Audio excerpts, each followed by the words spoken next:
আপু আমি প্রেগনেন্ট, আমি মাছ গোশ কিছুই খেতে পারি না।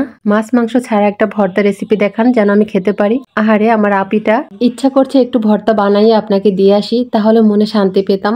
আপু আপনার জন্য এই রেসিপি। এখানে এক আটি বরবটি ধুয়ে পরিষ্কার করে ছোট ছোট করে কেটে নিয়েছি। কিছুটা পানি দিয়ে ঢাকনা দিয়ে ঢেকে রাখবো আর এটাকে সিদ্ধ করে নিব। পানিও শুকায় গেছে আর বরবটিও সিদ্ধ হয়ে গিয়েছে। এখন চুলার উপর থেকে নামিয়ে ঠান্ডা করে নিব। একটা প্যানে কিছুটা তেল দিয়েছি, তার মধ্যে 10-12টা শুকনো মরিচ ভেজে নিলাম। মাঝারি সাইজের 2টা রসুন আর 2টা পেঁয়াজ কুচি করে নিয়েছি আর রসুন ছুলে নিয়েছি। এটাকে একটু ভেজে নিব। ভাজা হয়ে গেলে এগুলাকে নামিয়ে নিব।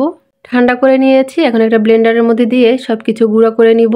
এখন এর মধ্যে দিয়ে দিব বরবটিটাকে দিয়ে এখন ভর্তা বানিয়ে নিতে হবে। ব্লেন্ডার যেহেতু ছোট তাই অল্প দিয়েছি।